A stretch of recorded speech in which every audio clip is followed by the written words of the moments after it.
Dr. Cinema here.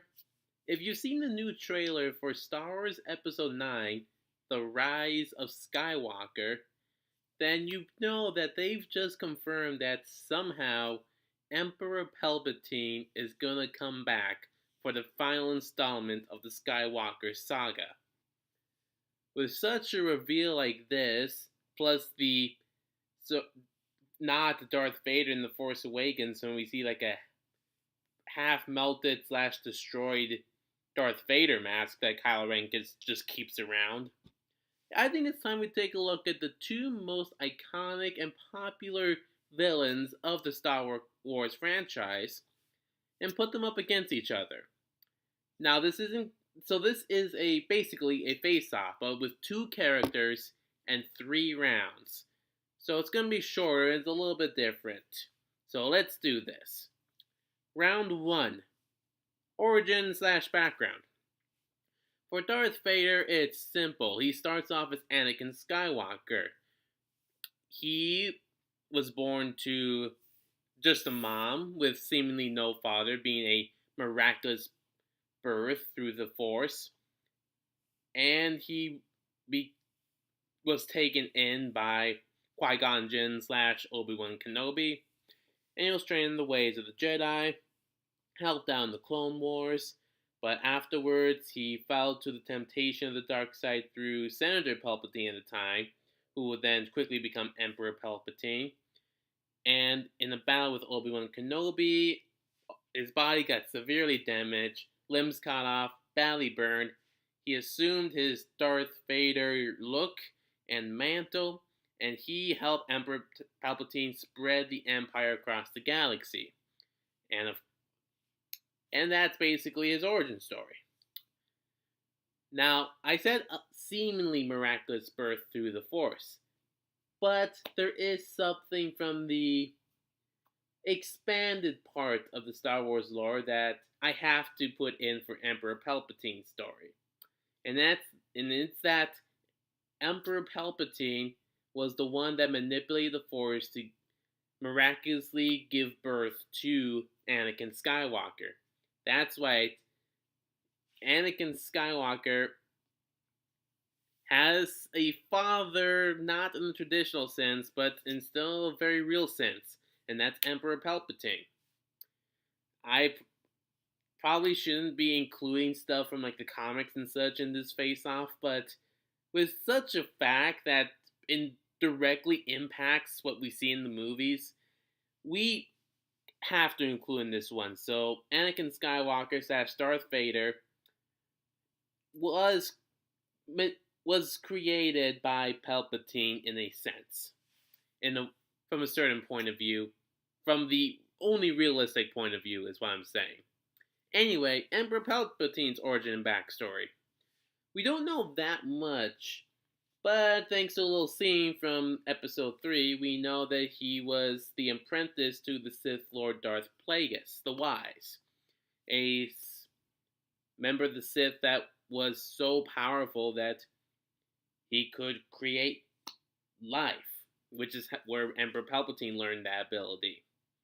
But apparently he could not save himself from life, and it's because it's heavily implied that Emperor Palpatine killed him, became the new Sith Lord. And so, through political maneuvers and strategies, he rose up in the Republican Senate, taking on the title of Emperor and creating his empire, Galactic Empire. So there is a lot of mystery with Emperor Palpatine that honestly is pretty cool.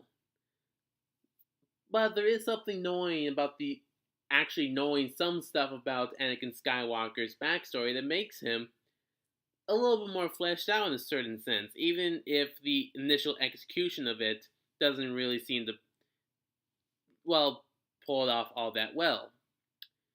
But it is despite that Darth Vader still remains one of the best, most iconic villains of all times, which has to be, and credit has to be given to that. So this round goes to Darth Vader. Now let's move on to round 2, powers and abilities. With Darth Vader, he has the famous Force choke.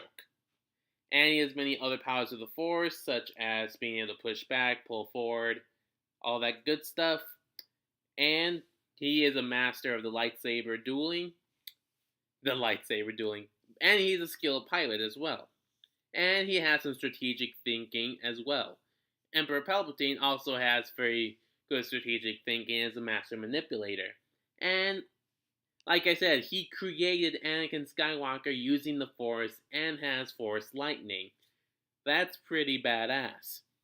And while Darth Vader is certainly his own individual being with his own thought process and is formidable, he's always sort of like in a way, a henchperson to Emperor Palpatine that gave him all this stuff to begin with, even if he didn't want it. And so Emperor Palpatine always seems to have like the upper hand over Darth Vader throughout most of their mentor/mentee relationship. Until, of course, Return of the Jedi, where Darth Vader kills him before dying himself. But either way, with abilities like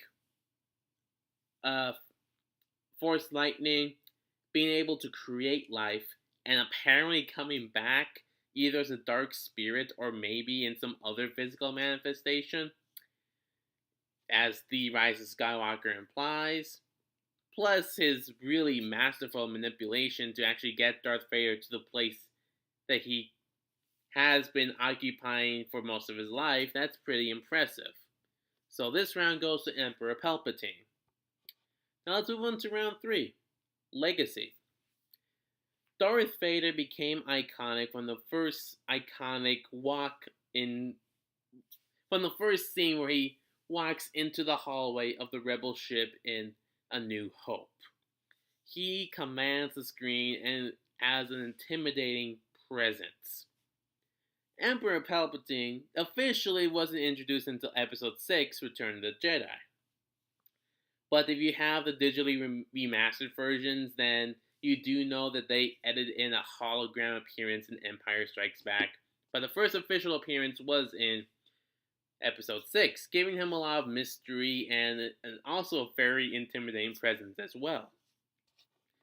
And so Emperor Palpatine, with the addition of his backstory included in the prequel trilogy, has sort of become the villain that we love to hate. And, well, actually not so much love to hate, just love because he's so evil. With Darth Vader, he is intimidating and powerful, but knowing that he was apparently this maybe chosen one turned tragic hero and fall from grace, makes him a little more, again, as a fleshed out character, it makes him one of those classic examples of the chosen one falling from grace to become the villain, which makes him pretty iconic in its own way and is a little bit more larger than life kind of thing. What I'm trying to say is, as far as legacy goes, Darth Vader has been around longer and is probably the biggest face of the franchise. So Darth Vader takes the win for the round and for the character face-off. Now, of course, I'm excited to see Emperor Palpatine in The Rise of Skywalker. I'm actually kind of looking forward to what they do with him. I hope they don't mess this up. Anyway, that's all I have for right now. Like, comment, subscribe, share. Oh wait, Kwachi, what are your thoughts on this? So basically exactly mine. Thanks for interrupting us for that. See you guys next time.